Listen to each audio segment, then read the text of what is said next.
इस समय हम परमेश्वर का वचन सीखेंगे कलीसिया के विषय में।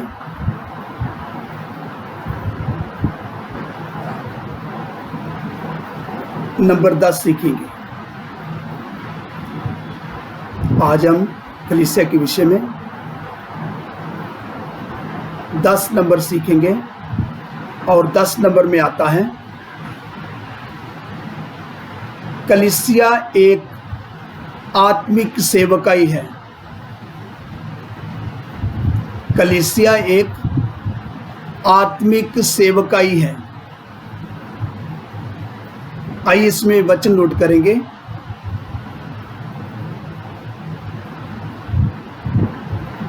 Roman chapter 12 verse 6। Roman chapter 12 verse 6। आइए पहले इंग्लिश में पढ़ेंगे, सब ध्यान देकर सुनेंगे। Having gifts that differ according to the grace given to us, let us use them. If prophecy in proportion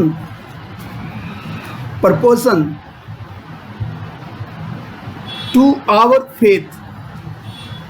आइए हिंदी में पढ़ेंगे। रोमी 12:6।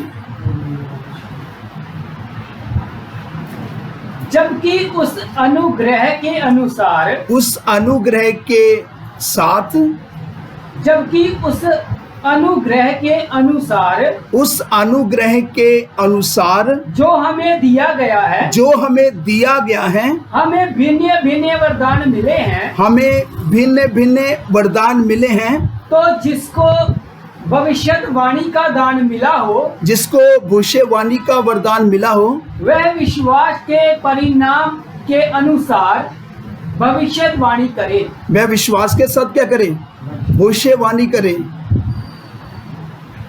क्योंकि जैसे हम इस समय जो सीख रहे हैं प्रभु के अनुग्रह के द्वारा, कलीसिया एक आत्मिक क्या है? सेवकाई है।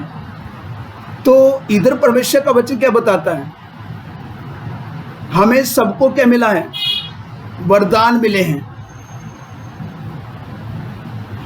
तो सब वरदान अगर देखा जाए वह पवित्र आत्मा में है। सब वरदान जैसे पवित्र आत्मा चाहता है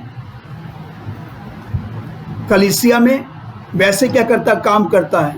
एक एक को अपने हाथ में लेकर जैसा चाहता है वैसे क्या करता है? वैसे वह कार्य करता है।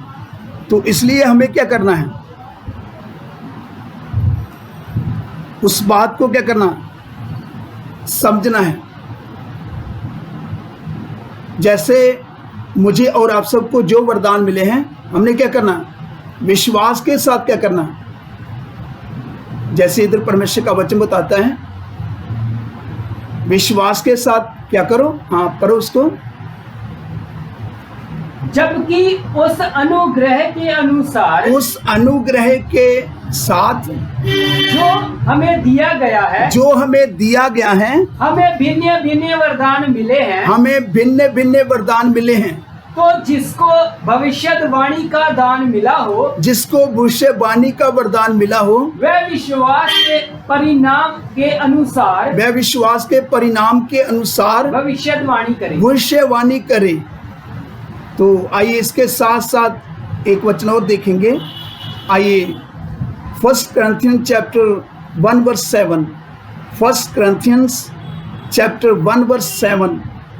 पहला कुरिन्थियों का 1 का 7 वचन। पहला कुरिन्थियों का 1 का 7 वचन। सब ध्यान देकर सुने।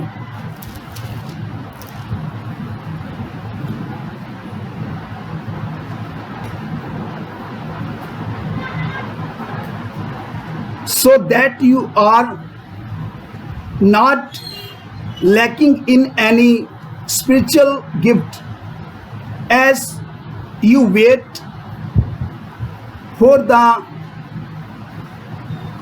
revealing of our Lord Jesus Christ. आइए हिंदी में पढ़ेंगे। जहां तक कि किसी वरदान में तुम्हें घटी नहीं, किसी भी वरदान में पौलुस बताता है करंथी की कलीसिया को, तुम्हें कोई घटी नहीं और तुम हमारे प्रभु यीशु मसीह के प्रगट होने की बाट जोहते रहो। हाँ, देखो इधर परमेश्वर का वचन क्या बताता है। करंथी की कलीसिया को पौलुस के द्वारा परमेश्वर का आत्मा क्या बता रहा है, तुम प्रभु यीशु मसीह के आने की क्या करो, बाट जोहते रहो। और उससे पहले क्या बोलता है, बोलता है तुम्हें किसी भी वरदान में घटी नहीं है। तो इधर हम देखते हैं परमेश्वर का वचन, क्योंकि पवित्र आत्मा जैसे चाहता है वैसे क्या कर रहा है, कार्य कर रहा है।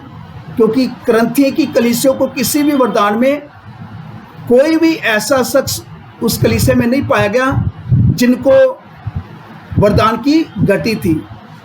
पौलुस बताता है, एक बार फिर से इस वचन को पढ़ो।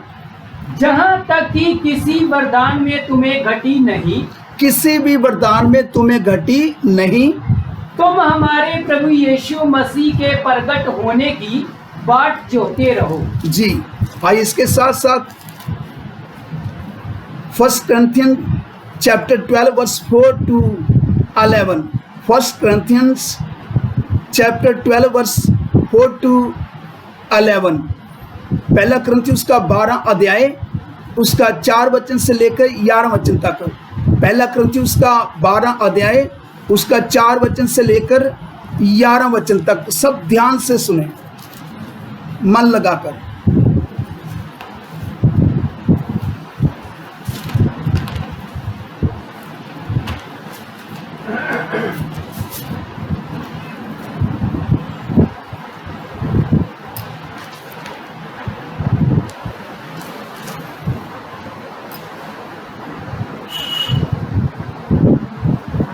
Now there are varieties of gifts, but the same Spirit, and there are varieties of service, but the same Lord, and there are varieties of activities, but it is the same God who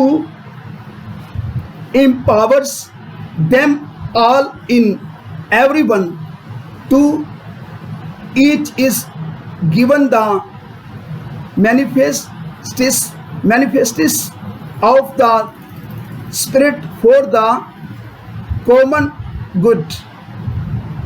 For to one is given through the Spirit the utterance of wisdom, and to another the utterance of knowledge according to the same Spirit, to another faith by the same Spirit, to another gifts of healing by the one Spirit, to another the working of miracles, to another prophecy, to another the ability to distinguish between spirits, to another various kinds, to tongues, to another the interpretations of tongues. All these are empowered by one and the same Spirit, who apportions to each one individually as the wills। आइए हिंदी में पढ़ेंगे।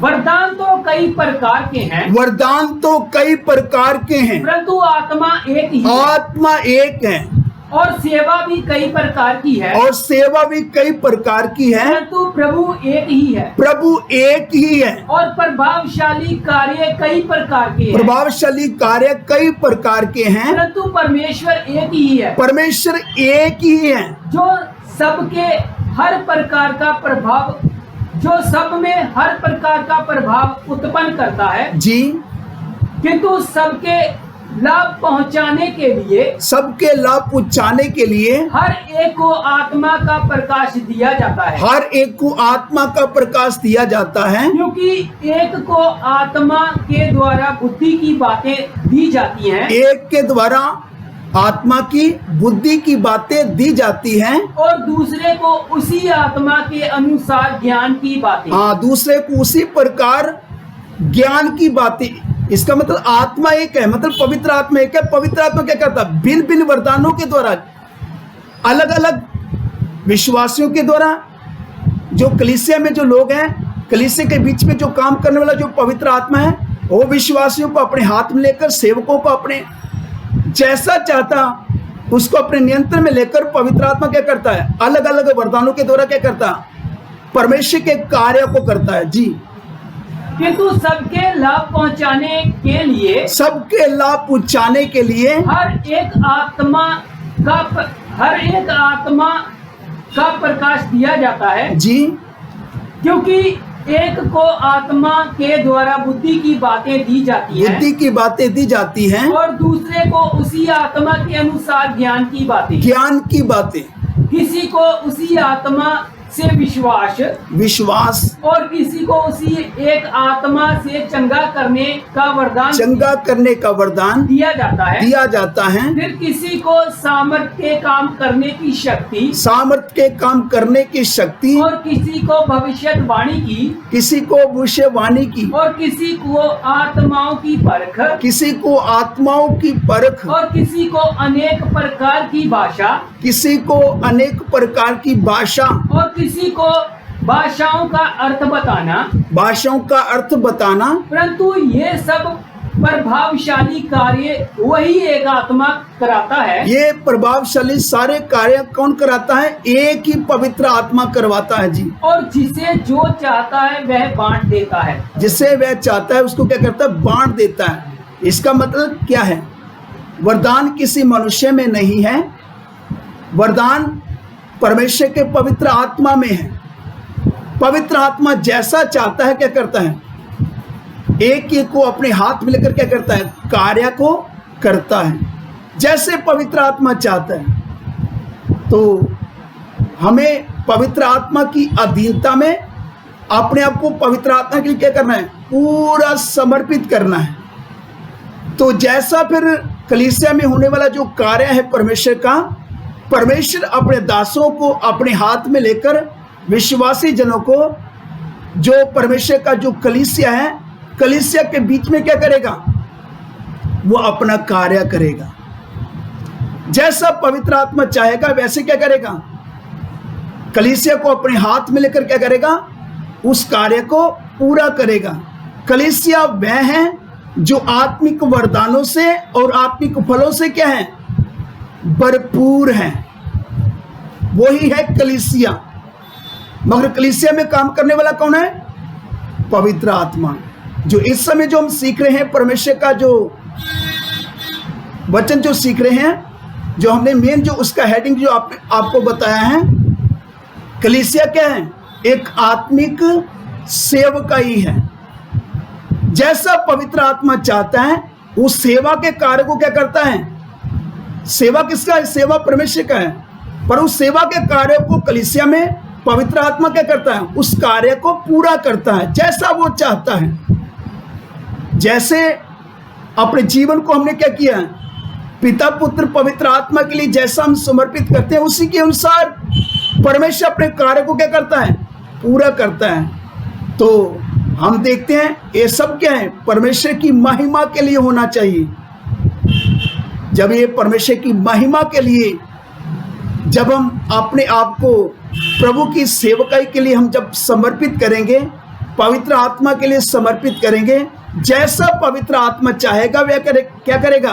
हमारे जीवन से परमेश्वर की महिमा को क्या करेगा? होने देगा। और परमेश्वर की महिमा को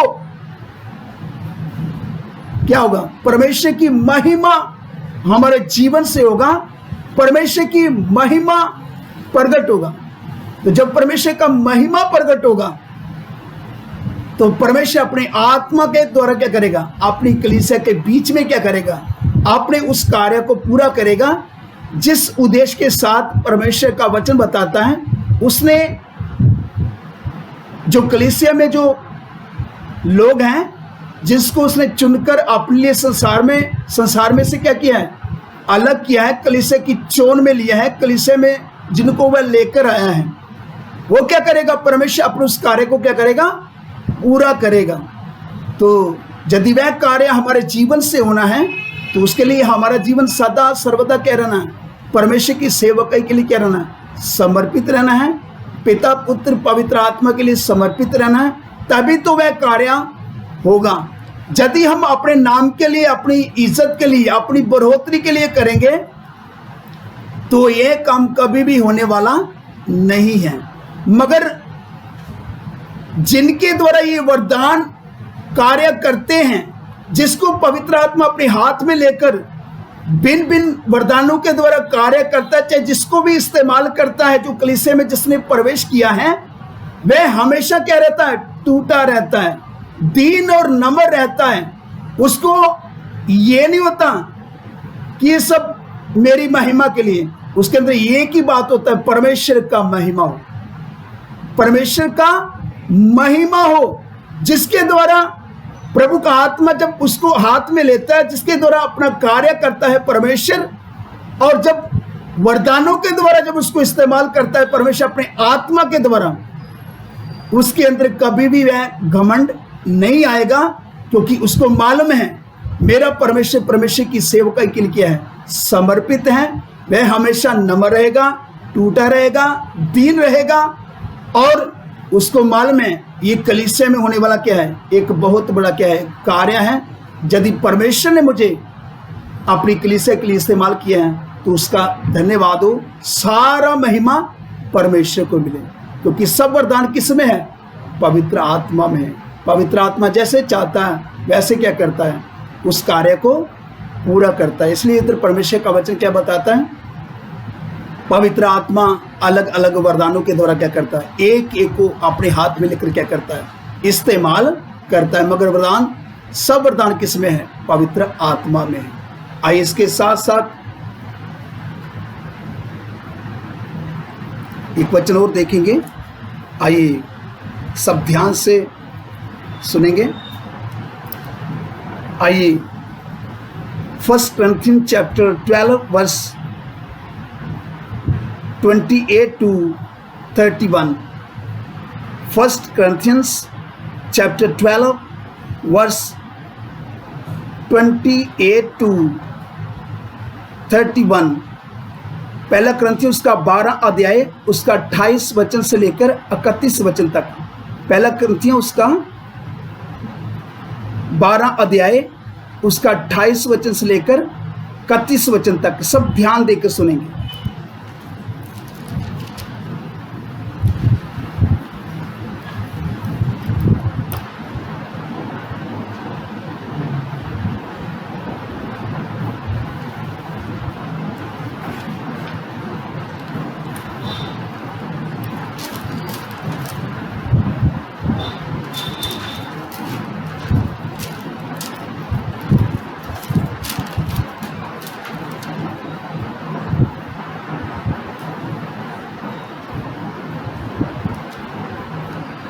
And God has appointed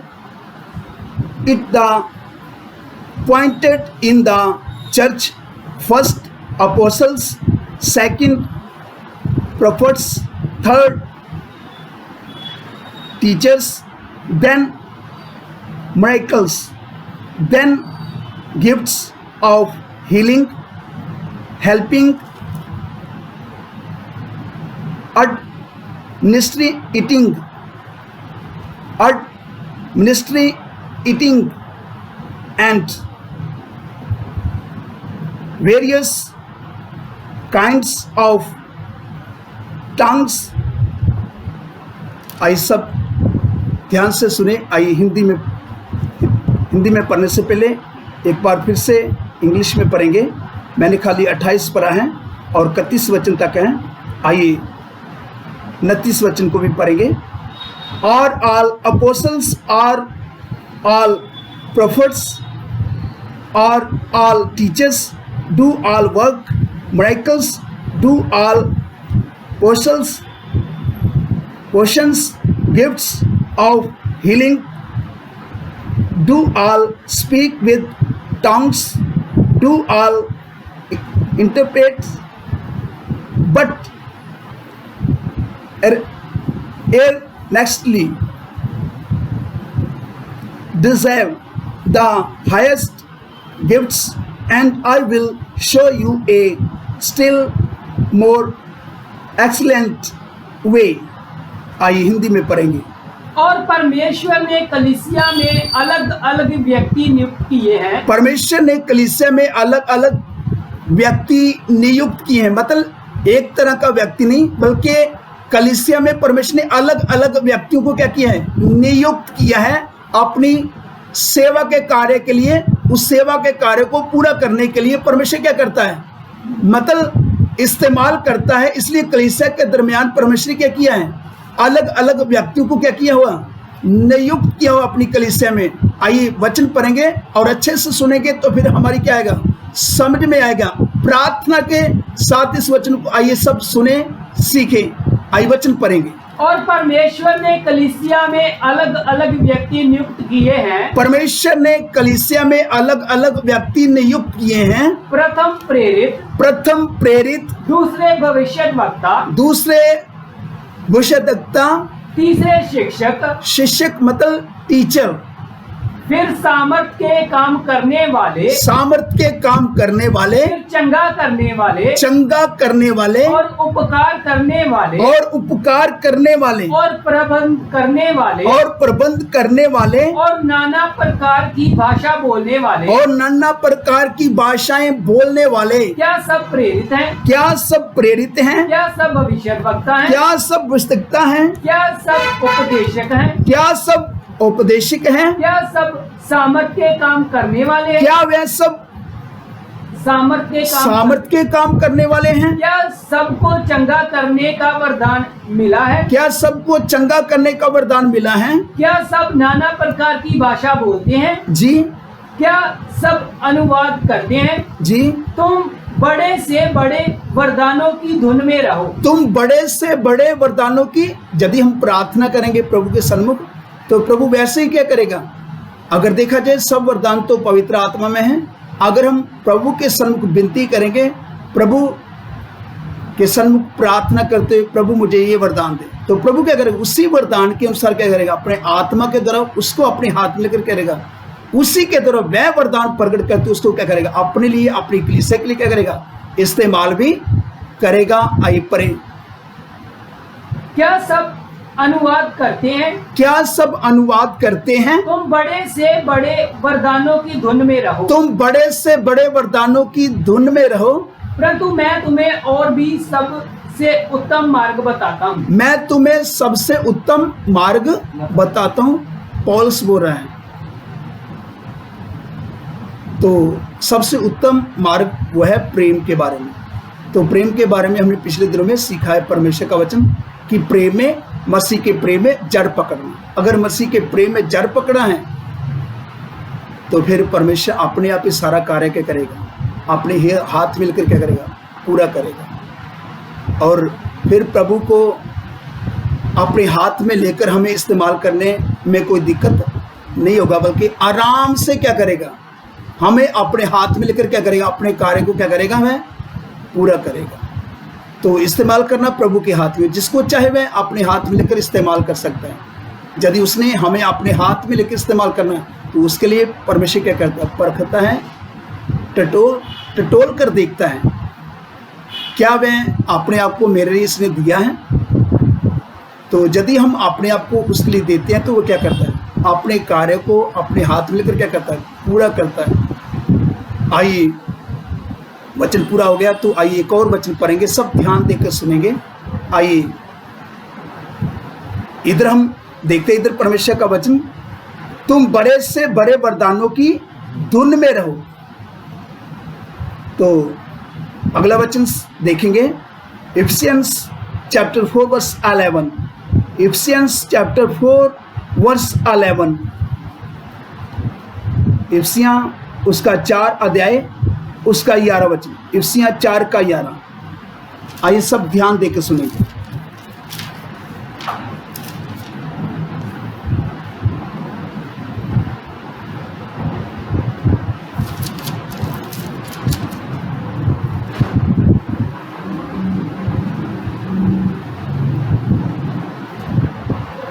And he gave the apostles, the prophets, the evangelists, the shepherds and teachers।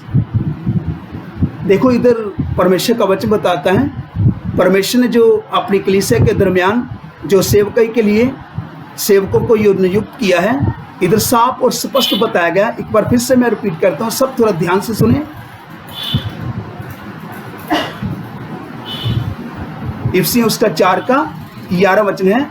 And he give the apostles, the prophets, the evangelists, the shepherds and teachers. आइए हिंदी में पढ़ेंगे।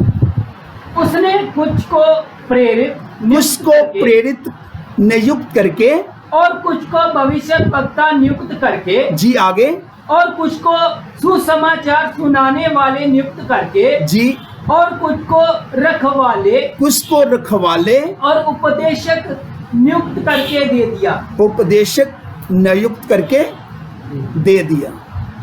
क्योंकि कलीसिया की चिंता कौन करता है? परमेश्वर खुद करता है। तो इसलिए परमेश्वर ने क्या किया है, मतलब अपने सेवकों को भी क्या किया, कलीसिया के लिए नियुक्त करके दे दिया है। जो कलीसिया में जो सेवकाई के लिए परमेश्वर क्या करता है, जिन सेवकों को रखा हुआ है, परमेश्वर खुद क्या करता है, उन सेवकों को क्या करता है, नियुक्त करता है अपनी कलीसिया की सत्ता के लिए। ताकि इससे पहले कि मैं अपनी कलीसिया को लेने के लिए बादलों में आऊँ, कि बादलों में जब मेरी कलीसिया ने मेरे साथ मिल करना है, उससे पहले मेरी कलीसिया ने क्या होना है, कामल और सिद्ध होना है। जब उसकी कलीसिया ने कामल और सिद्ध होना है, तो उससे पहले कलीसिया में जो होने वाला जो सेवकाई है, इसलिए परमेश्वर ने क्या किया है, अपनी कलीसिया के लिए कुछ सेवकों को नियुक्त करके अपनी कलीसिया के लिए क्या किया है, दे दिया है। ताकि सेवकाई का काम क्या हो, पूरा हो और संत सिद्ध हो और कलीसिया सिद्ध होते हुए क्या हो, मतलब मसीह यीशु के डील डोल तक अधिकार तक बढ़ते हुए। और इससे पहले कि मसीह यीशु बादलों में आए और कलीसिया कामलो सिद्ध होकर यीशु मसीह के साथ बादलों में क्या करे, मेल करे। इसलिए इधर परमेश्वर का वचन बताता है, परमेश्वर का वचन बताता है कि उसने क्या किया है, मतलब अपनी सेवकाई के लिए सेवकों को क्या कर दिया, सेवकों को अपनी कलीसिया के लिए, अपनी कलीसिया के बीच में जो रखा हुआ है, उसको कलीसिया के लिए क्या किया, नियुक्त करके दे दिया कुछ सेवकों को, ताकि सेवकाई का काम क्या हो, पूरा हो। आइए इन वचनों के ऊपर मनन करें, परमेश्वर का धन्यवाद करें जो हमने परमेश्वर का वचन सुना है, सीखा है। परमेश्वर हमसे कितना प्रेम करता है, अपनी कलीसिया से कितना प्रेम करता है। एक तरफ तो उसने अपना प्राण दिया, अपने बदन का आखिरी बूंद का खून का दिया, और कितना कष्ट सहा, और उसके साथ साथ अपनी कलीसिया के लिए, जिसके बारे में प्रभु यीशु मसीह ने बोला, मैं अपना कलीसिया बनाऊंगा और अंधलोक के फाटक उसके ऊपर प्रबल ना होंगे। अपनी कलीसिया की सिद्धता के लिए जब वह अपनी कलीसिया को प्रेम करता है, अपनी कलीसिया के लिए उसने सेवकों को नियुक्त करके दे दिया है। इसका मतलब वो कलीसिया को कितना दिल जान से वो प्रेम करता है, कलीसिया को कितना प्रेम करता है। इन बच्चों के ऊपर मनन करें।